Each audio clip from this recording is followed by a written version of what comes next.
Listen to find out what it takes to grow a business to £5 million a year in sales.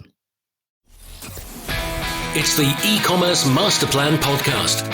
Here to help you solve your marketing problems and grow your e-commerce business.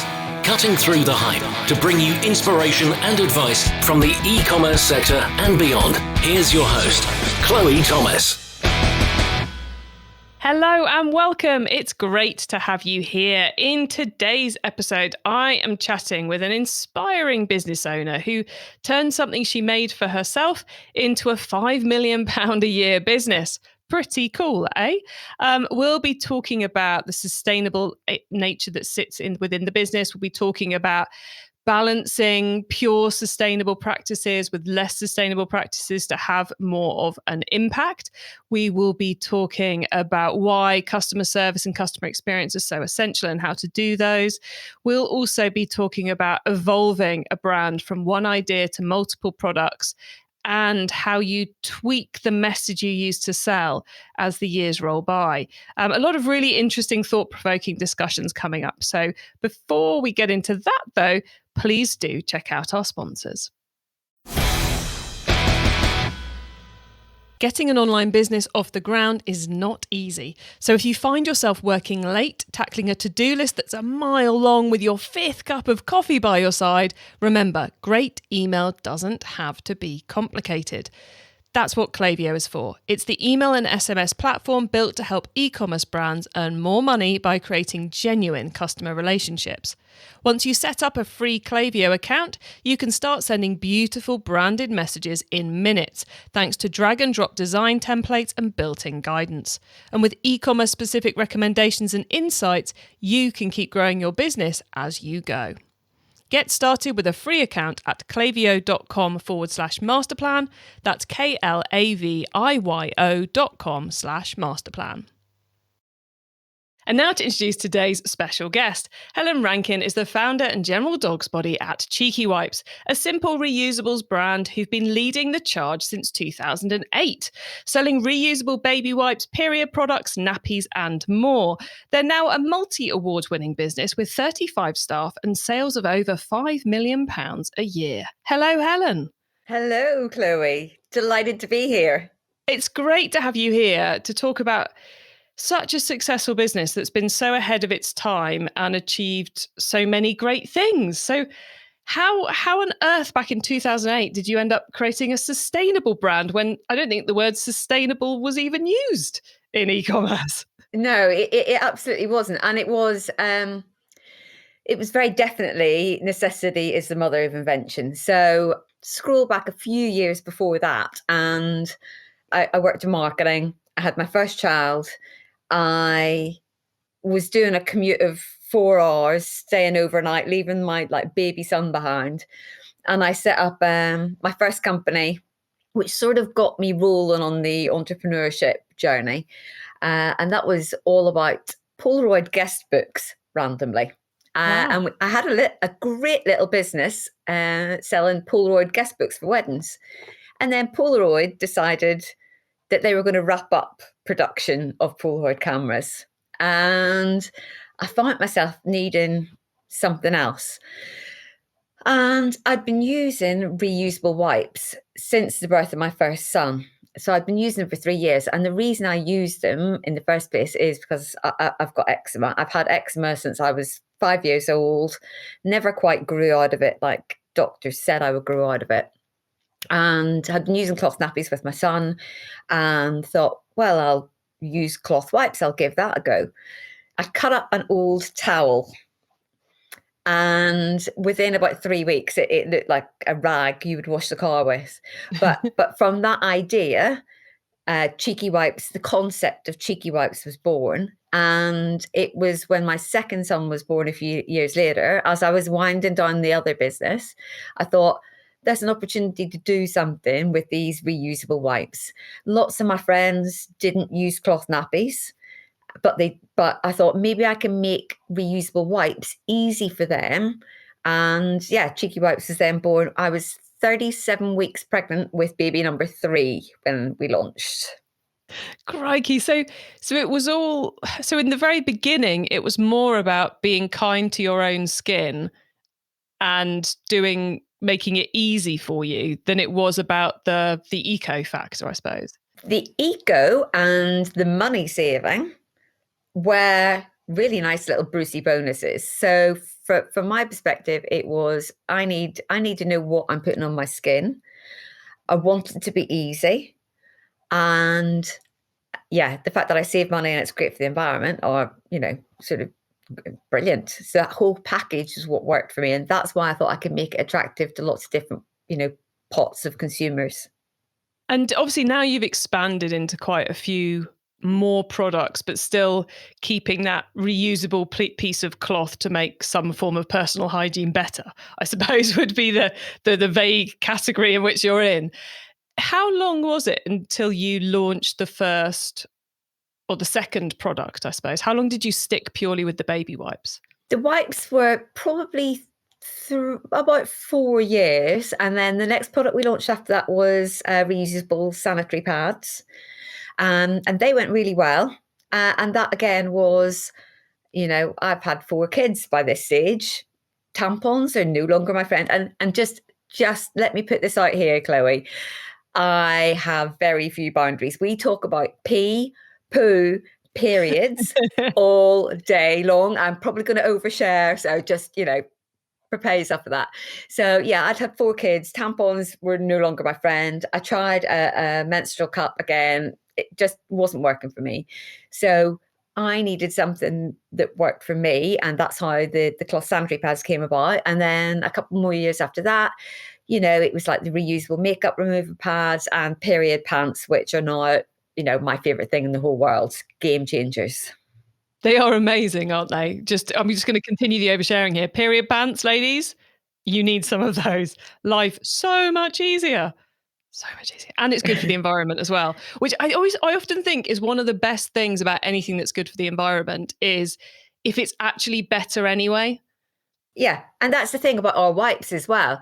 They're great for the environment, but they save you money and they're really easy to use. And you know what you're putting on your baby's skin. And that whole package for me is just, it's not, if sustainable products are hard, people aren't going to want to use them. Or if they cost more money overall, then, it's tricky. But I think that's where our products fall in. They're really nice. They tick lots of boxes. It's my partner about a decade ago did a degree in sustainable business and Wow. sustainability. Yeah. And in their very first lecture, the lecturer said to them, what is sustainable business? What's the key things about sustainable business? And all the kind of the eco people in the room were coming up with all these various suggestions. And the lecturer went, no, it has to be profitable. And he said you could see half the room just deflated because they thought the profit wasn't important. But actually, it's got to be profitable. And I think that's exactly the same when we come to consumers, is it has to be the best product option out there. It has to be a better solution. Otherwise, the majority of consumers aren't going to take a pain point. And I think it's interesting that as we see more and more people adopt it, more and more consumers adopting use of sustainable products, it's because it's easy. And actually, oh my word, it's easier than the alternative was. How have I not known about this for so long? Is that what you find with your customers?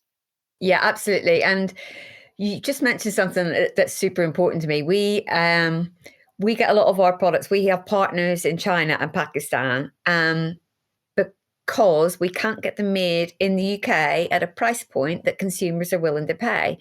And for me, I want to get my products out to more people and have more people choose reusable at a price point that is affordable, rather than just, the well-heeled, Bowden-wearing yummy mummies of the world.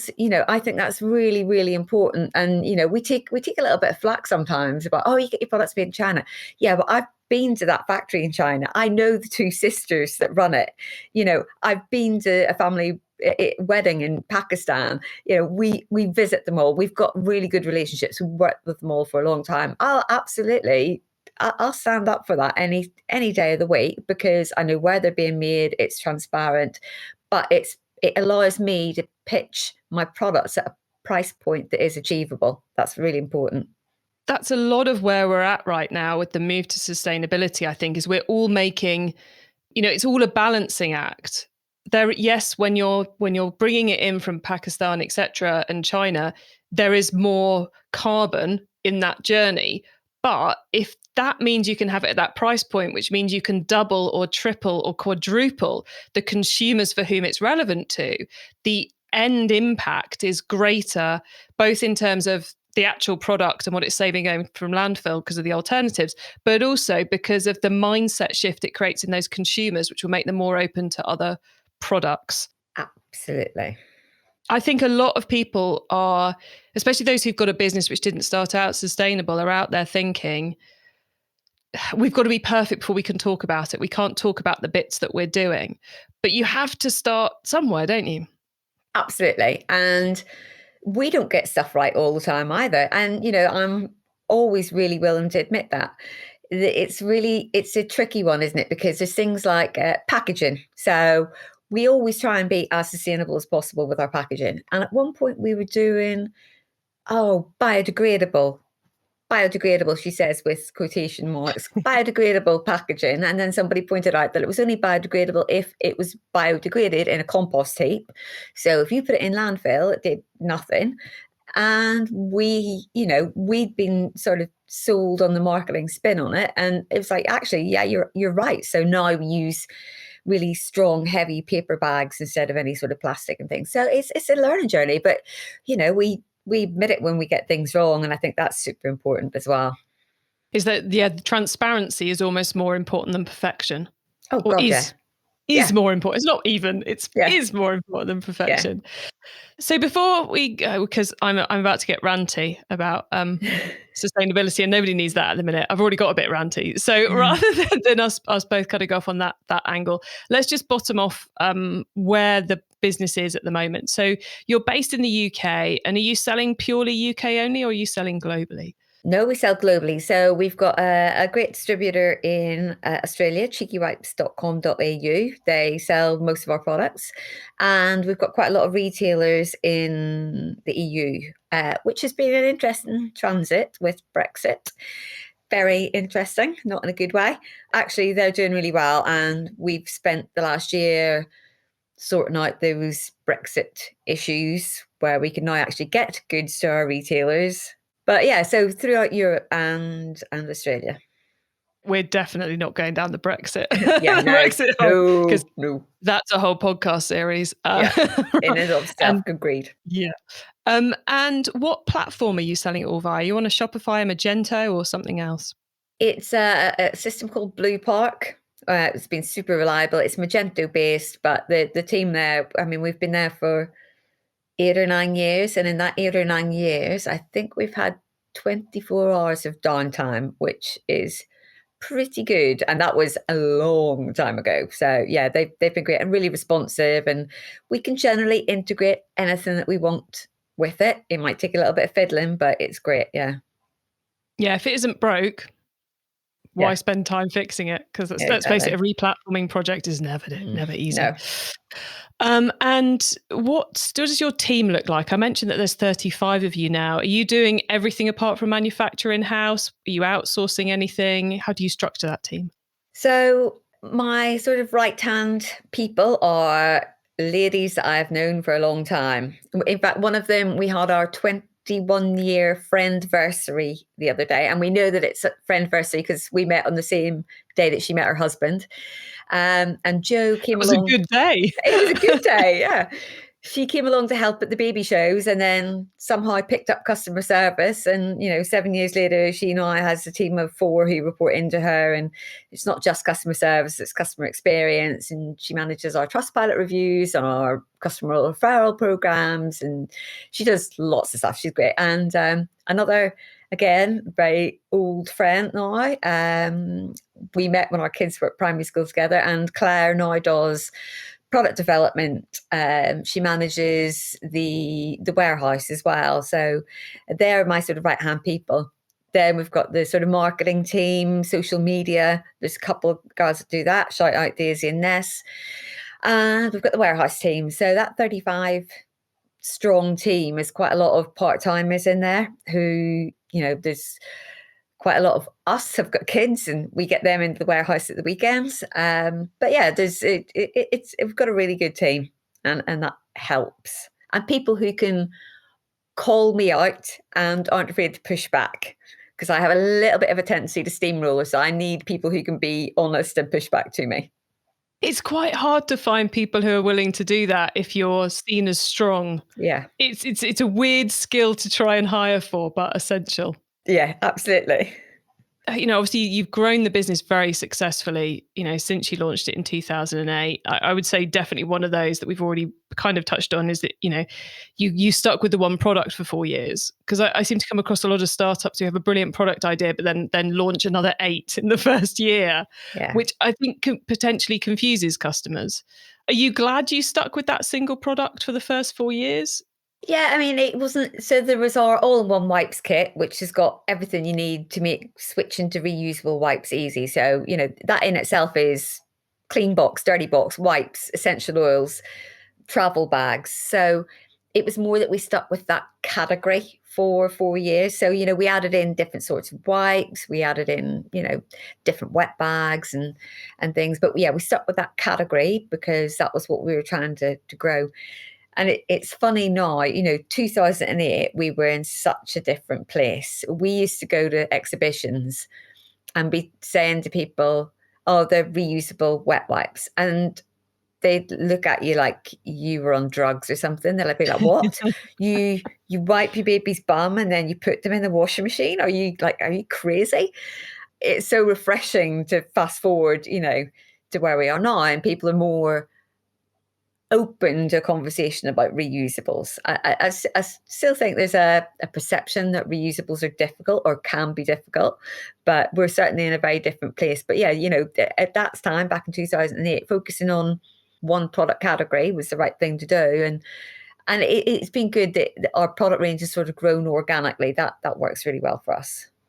That difference in messaging that worked from 2008 to now, is that something you as a business consciously keep an eye on to work out whether, I think earlier we mentioned that it's, the great, the impact on your skin, so it's kind to your skin, the reusable quality, the fact it works really well, the fact it's cheaper. Those are 4 very big potential messages to be getting across to the customers. I guess what I'm trying to say is, how do you work out which one's the right one to put front and center with any customer segment? I think it's not about the macro environment. So, 2 years ago, COVID, lockdown, war on plastic, the plastic pollution, reusable, eco was really, really front and central. I think we touched on this earlier just before we started the recording, but we're looking at changing our positioning to focus more on the money saving, because things are going to get tight. We've seen spiraling energy costs here in the UK, and I think that's been reflected. It's not just here. I think that's across the globe. Spiraling energy costs, the whole Russia-Ukraine thing. We're expecting diesel to potentially go to £3 a litre, which is crazy. That's going to, potentially bring in rationing. That is going to really, really be focusing people on where they're spending their pennies and getting across that. I was talking about it just before this show, actually, that you can get a year's worth of reusable wipes for 40 quid. Compared to this mountain of chuck away disposable wipes, which you're going to be spending, 2 quid a week on. It's 100 quid easily in a year. So, it's money saving. So yeah, it more depends on the macro environment rather than potentially customer segment. But when they arrive on the website, it's about customer segment, but that sort of positioning is more about what's going on in the world at large. So it's less about changing the conversation, more reacting to how the conversation's changing with the consumers. Absolutely, yeah. Which I guess makes it crucial for, you said your customer service team are also the customer experience team, which I thought was a really nice take on it, because I think often people just think, oh yeah, once you've got a customer service team, people just kind of think out of sight, out of mind. But there's actually an awful lot more to it, especially when you're selling a product which changes how people do something, I suppose. Yeah. So is the customer service team, I guess, a key sales channel for you? Absolutely. I was about to say something sweary there, but I won't. Absolutely. They really are. We have a number of questionnaires on our website. We've got one period questionnaire, we've got a cloth wipes questionnaire, where people can come to the website, they answer some questions, I think it's about 10, and we will give them a tailored response as to what they need to help them make the switch to reusable period protection or to make the switch to reusable wipes. Because even though people talk about them more now, there is still that, oh, really? How does that work? Well, what do you do when you're out for the day? How does reusable period protection work? What do you do with your dirty soiled pads or pants? And again, the team are we overshare. We say, well, this is how it works for us. Some of us are perimenopausal with all the joys that, come with that. And we talk about clots and flooding and, oh, God knows what. But by being authentic in sharing that, it really makes customers feel listened to. I think they complete the questionnaire thinking they're going to get like a bot response. And instead, they've got an actual person who uses the products themselves, knows what they're talking about, and will answer any question that you can ask them. And so, yeah, they are actually a sales part of the organization, not just responding to, when somebody doesn't get their item or, the postman throws it in a tree or whatever. And you've also, I noticed on the blog, you've got quite a few customers talking about how they've started using their products and the difference that's made to their lives. And you've also got pretty central on the website, a refer a friend. You've got cheeky champions, your homegrown influencer piece. It strikes me you're kind of leveraging the humanity of it all, be that your own team's stories or be that the customer's stories, to grow the business. From looking at the website, it looks like that's quite a critical marketing strategy, is it? Absolutely. Our Trustpilot reviews, so go to trustpilot.com, look at Cheeky Wipes. They speak for themselves. We literally, we look at the good ones and the bad ones and we share them and we talk about them because, the critical ones are, if something goes wrong, it is your best opportunity to turn that complaint into a customer advocate. Because if somebody buys something online and it arrives within the time frame and the item works, they think, oh, great. They don't bother writing a review. If someone has something go wrong or something not work for them and they contact the company and the company fixes it, you have a massive opportunity to turn that customer into an advocate who goes, oh my God, yeah, oh, this went wrong, but they were so good sorting it out. And it's almost tempting to have stuff go wrong so that you can create those customer advocates. It's mental. But yeah, we really take pride in our what customers say about us. And I'm always, writing pieces of content for the website and, referring back to what actual customers say, because I think that's the emotive response that will connect with somebody who's browsed on your website and say, oh, yeah, that's something that would fix a problem for me. Or, yeah, I was wondering how that would work. And this person's just said that, that solved it for them. So, yeah, it's so important. And the kind of the active way in which you're turning happy customers into, I guess, homegrown influencers is something I see a lot of brands talking about, but not actually going as far as enacting. So has that been a good channel for getting new customers for you? I think the reviews work really well for us. We could definitely do more in the influencer space. Last January, we had an Insta influencer, part-time working mummy, who had bought our period pants, loved them, did a whole story about how she found them, answered all everybody's questions. It wasn't paid for content. It was genuine, authentic, and it blew us out of the water for about a month. It was amazing. And I think that's the thing with influencers, for us anyway. It has to have that authenticity and integrity. We don't want to go out to some Towie or Made in Chelsea influencer who's got no clue. That's not us. We want to find even skeptics, people who are like, really, want me to try reusable wipes? Yeah, we do. And you know what? We guarantee you're going to love them. And we guarantee you'll tell people about them. We want to, that authenticity and integrity is really important for us. E-commerce Master Plan is supported by some of the greatest companies in the e-commerce sector. Here's a reminder of who they are. Has your business taken huge growth leaps in the last year? Then you need to enter to be in the running for Brightpearl's Lightning 50. It's the definitive list of the fastest growing online businesses in the UK and US. Apply today and get recognised for your brand's epic success over the past year. Last year's winners included brands like Holland Cooper, Biscuiteers and Candy Kittens. Do you have what it takes to stand out in 2022? Head to brightpearl.com/lightning-50 to put your business forward. The Lightning 50 is free to enter and it takes less than 5 minutes to apply. So what are you waiting for? Head to brightpearl.com/lightning-50 to put. Do you dread the monthly board meeting when you have to explain which of your marketing channels is delivering the best ROAS? Sweet Analytics is a customer data platform which makes sense of data chaos. They bring your customer and marketing data from online and offline sales into one platform, allowing you to compare like with like. You can then use the meaningful insights you gain from Sweet Analytics to allocate marketing budgets, invest in the most effective channels, and drive growth. Join hundreds of other SMEs like you who are growing their businesses by accessing a deeper understanding of their customer and marketing attribution, unlocking their behaviour patterns and taking positive action. It is a platform built by retailers for retailers. Sign up for a free trial with Sweet Analytics and use your 28 days free access to understand how you can help your business to grow. Sign up at sweetanalytics.com/masterplan. That's sweetanalytics.com/masterplan. Your business forward.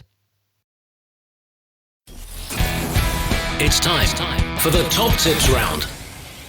Okay, Helen, I love this section because it gives me and our listeners some really quick ideas for taking our business to the next level. So are you ready for the top tips? I am.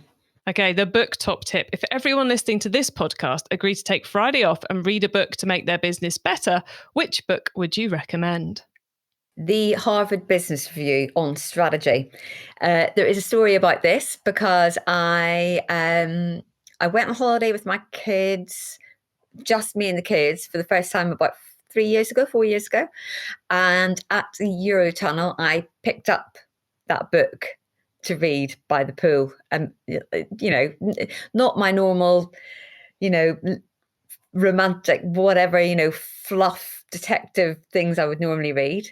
But it absolutely inspired me to think, okay, this is where my business is. What more could I do? My kids are a bit older. What opportunity is there? And it inspired me to go find a mentor and really start scaling my business up. So yeah, Harvard Business Review on strategy.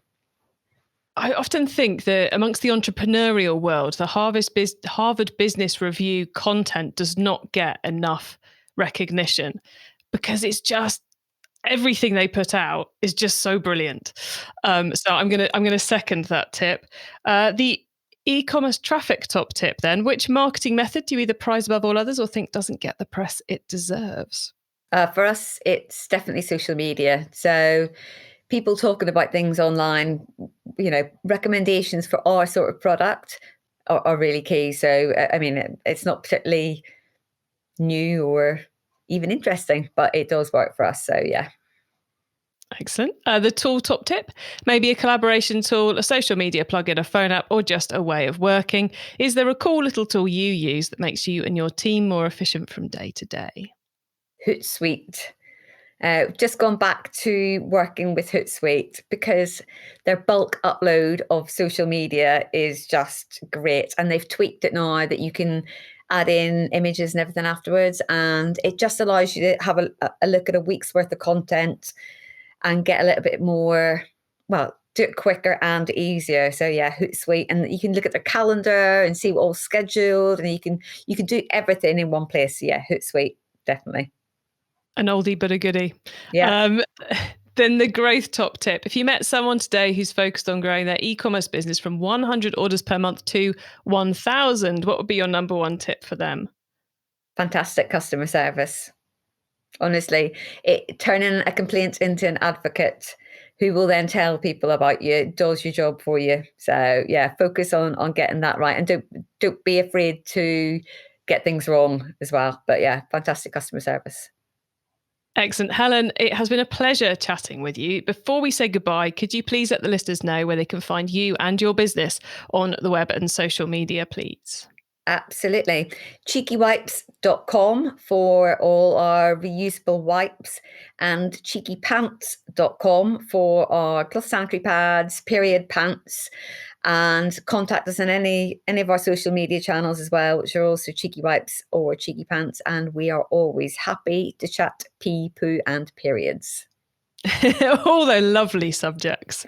Yeah, absolutely. Helen, thanks so much for being on the podcast today. It's been fascinating hearing about your story and how you're managing those customers and all the reviews and all the other good stuff. So thank you so much for being on the show. You're welcome. It was really lovely. Thanks very much, Chloe. Lovely to meet you.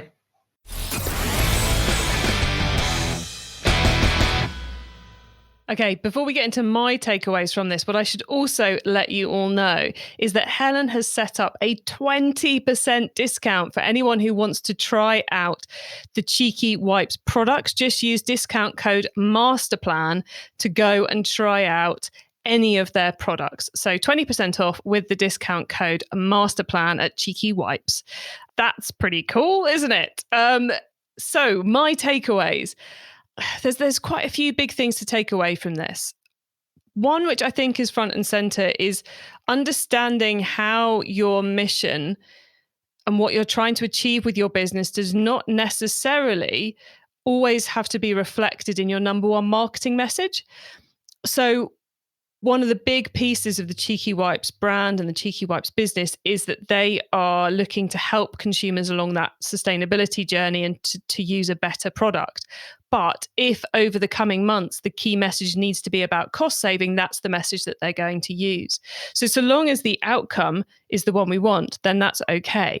I thought also that, the way in which she's very happy with those decisions she's making between what they're doing that is sustainable and what they're doing that is arguably less sustainable with the manufacture overseas, that works for the greater good overall. And in our business, whether we're talking sustainability, whether we're talking cost, whether we're talking profit, whether we're talking who we choose to employ, there are always these balancing acts, these seesaws that we have to work out how we balance things to get the right and the best possible outcome, because none of this is black and white. It is a journey. And we'll all get there eventually. We just need to keep taking those steps and keep doing the things that we can to make our business better and to make our business do better. Also, lots of great stuff in there about looking after your customers and using the way in which you look after your customers to bring in new customers and to make your business better too. You can get your hands on our notes from today's show, including the top tips and links to what we've mentioned, by heading over to ecommercemasterplan.com/podcast. There you can also add yourself to our email list so you don't miss out on any of the other things I share to help you improve your business. If you liked this episode, then do check out episode 377, which is my chat with Jenny from Grove Collaborative, which is an American brand who are encouraging consumers to use sustainable home care and beauty care products. So quite similar in some ways to Cheeky Wipes, quite completely different in other ways to Cheeky Wipes. And it really builds on what we've been talking about today, and it gets a lot more practical in the marketing sense as well. So if you want a bit more about the marketing piece, then do have a listen to episode 377 with Grove Collaborative. Thank you, though, for tuning into this and every episode that you do of the E-commerce Masterplan podcast. I bring you a new interview every week to inspire and help e-commerce business owners like you to succeed and thrive with their businesses, including progressing along that path to net zero. So if you know someone this show can help, please tell them to listen to the E-commerce Masterplan podcast. I hope you have a great week, and do not forget to keep optimizing. Thank you for listening to the E-commerce Masterplan podcast. Find out more at ecommercemasterplan.com/podcast. If you're marketing an e-commerce brand, you already know that data changes everything. More data means more power. And if your email or SMS tools can't handle all that data, they're probably holding you back. That's where Klaviyo comes in. Its top-notch personalization and segmentation help you send the right message at the right time, guided by unlimited real-time data from your online store and tech stack. Request a demo at klaviyo.com/masterplan. That's KLAVIYO.com/masterplan.